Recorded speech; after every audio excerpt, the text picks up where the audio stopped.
Okay, episode 15 of Vinland Saga. Spoiler alert. This being my first anime, I'm curious if it's common in anime for long, drawn out deaths of important characters. Because, of course, in episode 4, Thor's died and it took forever. He just kind of stood there with arrows in his body and his son crying and a whole bunch of speeches given. And it seemed like it took half the episode. In this episode, we see Ragnar die, and it's similar. The episode starts with Thorkel's men um, sitting around drinking, and Thorkel lamenting the fact that winter has come and the war is about to stop. And then they hear news that the English are about to give up to King Sweyn. I believe to King Sweyn, the Danish king. Um, and the Danes, the whoever it is, the Danish, the Norwegians, I can't remember who, take over all of England. And Thorkel is sick because he wants to fight, and the fight seems to be ending. Um, then someone else comes in, and they find out that Askeladd's troops have been, not Askeladd, but I mean English troops have been found. Um, so they're is it English troops or Askeladd's troops? Askeladd's troops have been found. I'm sorry. I'm still trying to get everything together. Askeladd's troops have been found, and they're going to go attack them, get the prince back. I think that's what's going on.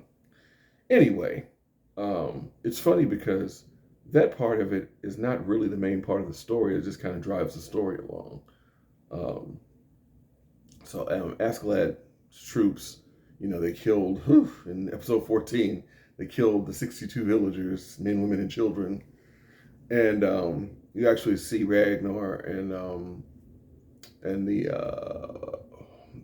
what do you call him, the friar and the prince praying before a cross, praying for the souls of the people who got killed, praying for the souls of the people who killed them.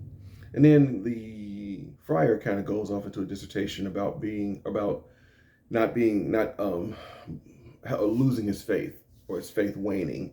And the prince gets really mad, and he's like, "You don't doubt God's love." And he says something telling. He says, "A father always has love for his child," or something like that. And clearly he was talking about his dad. The whole time all this is going on, including the prayers, Thorfinn is looking on, polishing his sword as always. And when the prince says what he says about, father always has love, you just hear Thorfinn say the word father. He just says father. And, obviously, he's thinking about Thor's. Anyway, they find out that the Thorkel's troops are coming. They know they're in danger. So Askeladd starts getting everybody together. And he's like, "Come on, we need to go." He's starting to rush production of these sleds that they need. And they're getting ready to go. And he tells his second in command, whose name I just heard and forgot. Anyway, tells his second in command, who I like a lot, tells him that they need to take care of their other problem. Now, if you remember before, they had said, I don't know if I talk about it, but they had talked about the fact that the prince would be better off if Ragnar was gone, basically dead, so he could get stronger, because Ragnar has basically been holding him back, in Askeladd's opinion. So they lure Ragnar out into the woods, and they kill him. But it takes a while. He gets stabbed. He's standing there. They offer to fight him. He's like, "Nope, I don't want to see Askeladd. I gotta tell him something." And it turns out Askeladd was already in the woods. They're telling him Ragnar was telling him to hurry and get Askeladd because he knew he was dying. Askeladd was already there in the woods, so I guess he was overseeing this death. It was that important. So Ragnar ends up telling Askeladd something very interesting. This is a huge plot point. The king has two sons. An older son, I think his name is Harold, and then he has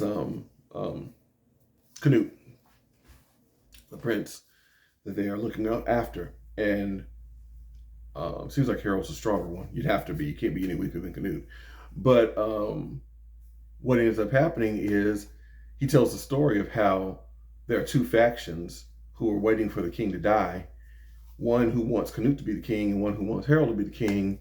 And King Sweyn, the Danish king, he's concerned about the kingdom being split in two.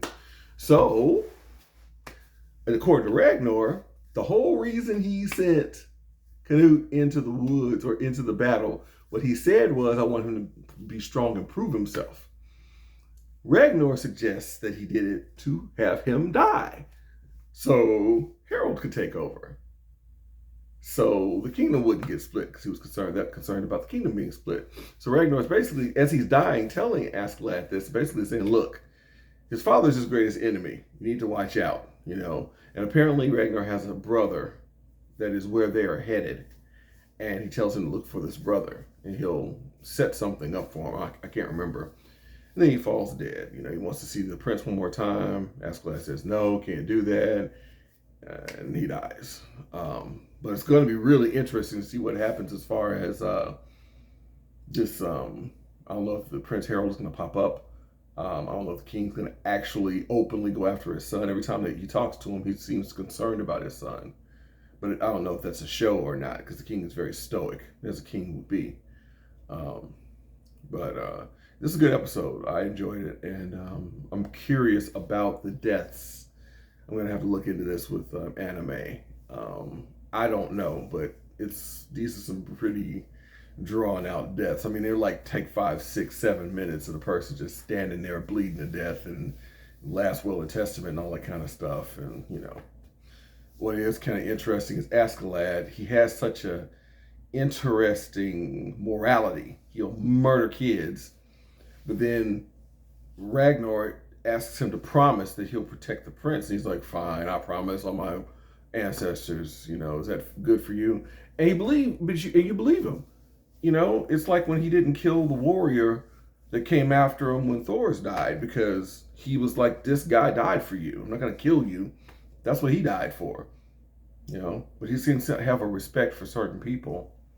And in battle, I guess, I don't know. It seems to be an odd code that you'd murder kids, but then respect other people. And Ragnar isn't necessarily a warrior. I don't know. The morality is odd, but it's there. He's not just a mindless drone. First of all, he's a genius, but he has a sense of some kind of twisted morality. It's also worth noting that his men are concerned. One of his men brought up the fact that twice his plans were foiled, and they said they've never seen his plans be foiled twice. And they alluded to the fact that he might be running out of luck. So see where that goes as well. Anyway, on to episode 16.